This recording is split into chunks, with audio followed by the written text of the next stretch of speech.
सुप्रभात। भक्ति और ज्ञान, यह हमारी आज की आध्यात्मिक चर्चा का विषय। भक्ति और ज्ञान।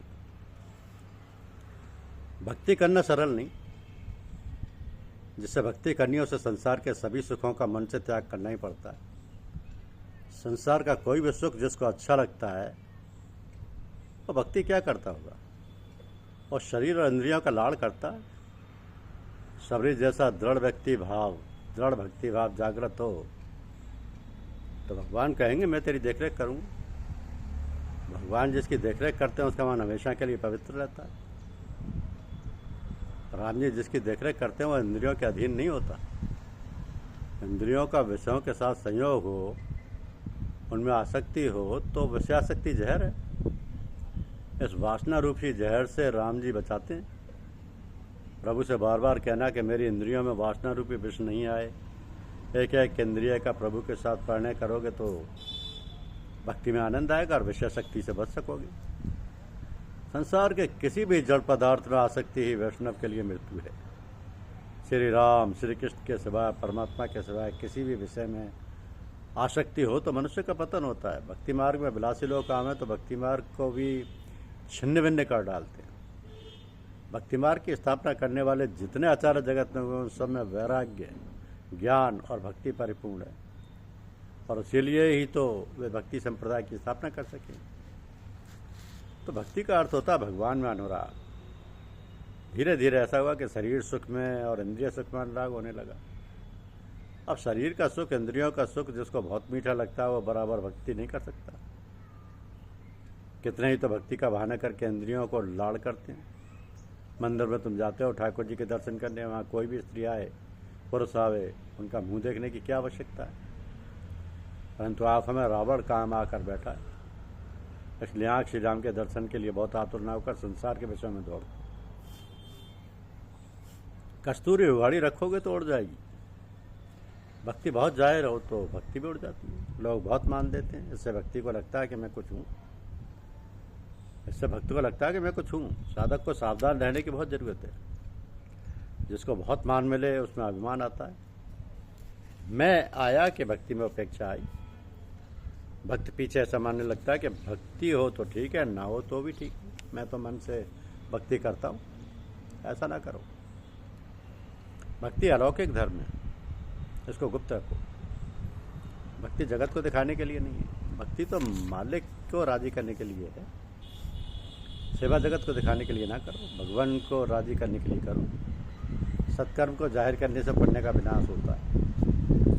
तपस्या ठीक है परंतु तप का अभिमान पतन करने वाला है। ज्ञान ठीक है परंतु ज्ञान का अभिमान पाप कराता है, पतन कराता है। शब्द ज्ञानी जल्दी नमन नहीं करता। उसके हृदय में ठसक होती है कि ज्ञानी हूँ। चेला बखान करते हैं इसलिए गुरु को लगने लगता है कि मैं ब्रह्मरूप हो गया हूँ।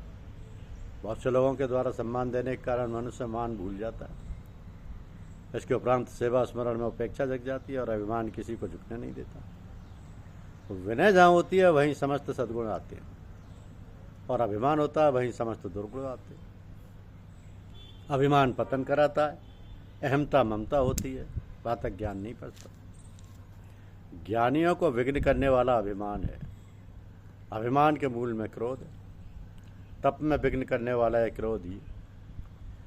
जीव जब सर्वस्व छोड़कर परमात्मा के साथ प्रेम करता है, जब स्वयं के अभिमान को छोड़ देता है, जब जीवत्व भूल जाता है उस समय ईश्वर भी ईश्वरत्व भूल जाता है और जीव के साथ रमण करता है। जीव अभिमान में अहम रखता है। जीव मानता है कि मैं शास्त्री हूँ, मैं पंडित हूँ, मैं ज्ञानी हूँ, मैं तपस्वी हूँ।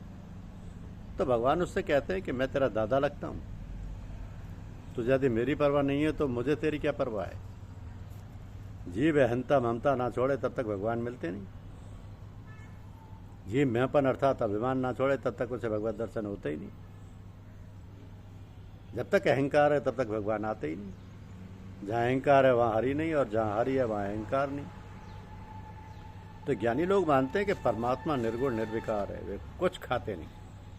ब्रह्म खाता नहीं, बोलता नहीं, चलता नहीं, आता नहीं, जाता नहीं। जो ज्ञानी ऐसा कहते हैं कि परमात्मा खाता नहीं, उनको स्वयं को तो खाना ही पड़ता है। परमात्मा कहते हैं ज्ञानियों के घर रहकर मुझे नित्य एकादशी करनी पड़ती है। ज्ञानी पुरुष अपने पेट की पूजा करते हैं और मुझे भूखा रखते, परमात्मा खाते नहीं। वेदांत का ये सिद्धांत दिव्य है, परंतु परमात्मा कभी कभी खाते हैं, यह भी सच है। वेदांत का सिद्धांत खोटा नहीं।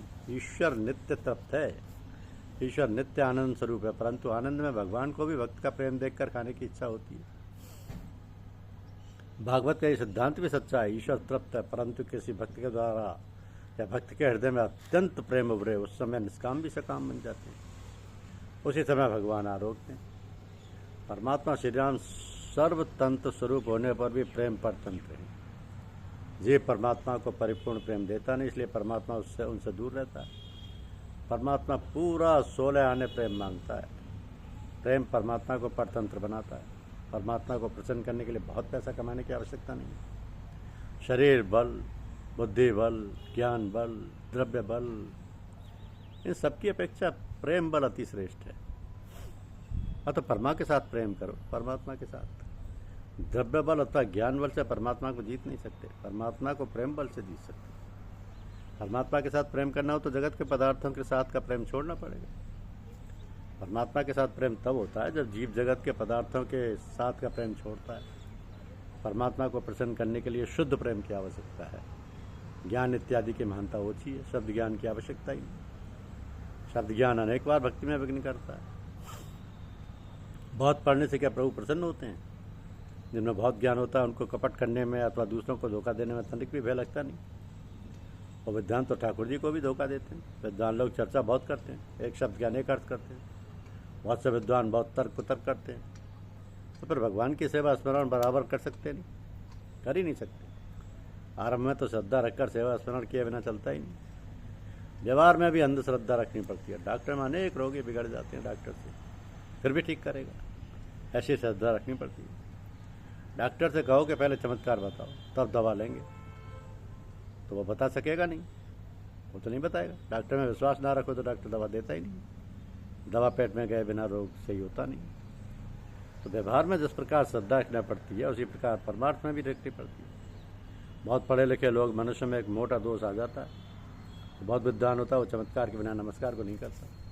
वो कहता है कि पहले तुम्हारे बालकृष्ण कोई चमत्कार करें, पीछे उनकी पूजा करूँगा, चमत्कार बताओ, उसके पश्चात तुम्हारे ठाकुर जी को नमस्कार करूँगा। तो पहले चमत्कार पीछे नमस्कार, यह व्यवहार का कायदा है। भगवान ऐसा नहीं करते। ईश्वर के पहले नमस्कार पीछे चमत्कार है। अत्यंत श्रद्धा से सेवा स्मरण करो, उसके पीछे भी चमत्कार दिखाते हैं। ईश्वर की सेवा स्मरण करो, फिर देखो कैसा परिवर्तन आता है, कैसा चमत्कार होता है। तनिक विचारो, यह जगत क्या चमत्कार नहीं? फूल में सुगंध किस प्रकार रमी है, एक तनिक से बीज में से इतना विशाल वटवृक्ष किस प्रकार हो जाता है, नारियल के अंदर भगवान पानी किस प्रकार भरते होंगे। ये सब चमत्कार नहीं है तो क्या है? तो चमत्कार के बाद नमस्कार, ये तो अभिमान है। चमत्कार के बिना नमस्कार ही मानवता है। भक्ति मार्ग अत्यंत सुगम और सरल है, सबको उसके अधिकारी है। भक्ति कोई भी कर सकता है, किसी भी जाति का कैसा भी स्थान हो, कोई सा भी समय हो, भक्ति हो सकती है। भक्ति में देश काल की कोई मर्यादा नहीं। परमात्मा के साथ प्रेम करो। कदाचित तुमको ऐसी शंका होगी कि महाराज तुम रोज करते हो, रोज कहते हो कि प्रभु के साथ प्रेम करो, परंतु प्रभु में प्रेम जागे, ऐसा कोई उपाय बताओ। तुम घर के लोगों के साथ क्यों प्रेम करते हो? पति ऐसा समझता है कि पत्नी मुझको बहुत सुख देती है। पत्नी ऐसी कल्पना करती है कि पति को लेकर मैं सुखी हूँ, घर के लोग बाहर सुख देते हैं।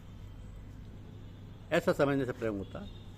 कोई ऐसा विचार करे कि स्त्री मुझको बहुत दुख देती है, तो इसका स्त्री से मैं प्रेम नहीं रहेगा। तुम आज से ऐसी दृढ़ भावना करो कि ठाकुर जी की कृपा से मैं सुखी हूँ, मुझको प्रभु ने सुख दिया है, मैं बहुत अयोग्य हूँ, फिर भी प्रभु ने मुझको धन दिया है, मान दिया है। तो प्रेम करना मनुष्य को आता है। मनुष्य स्त्री के साथ प्रेम करता है, पुरुष ऐसा समझता है कि स्त्री उसे सुख देती है।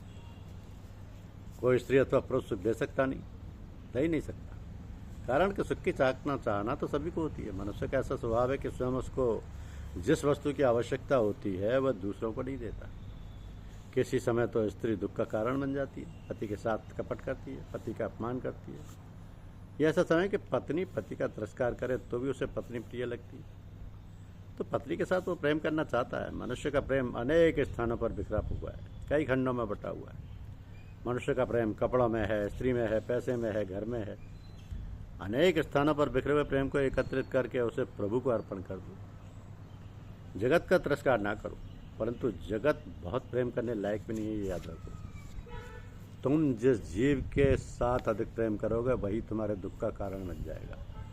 जिस जीव के ऊपर तुम प्रेम करते हो, पैसा व्यर्थ करते हो, जिसके लिए शरीर घिसते हो, वो कोई भी कारण मिलने पर एक दिन तुम्हारा शत्रु हो जाएगा।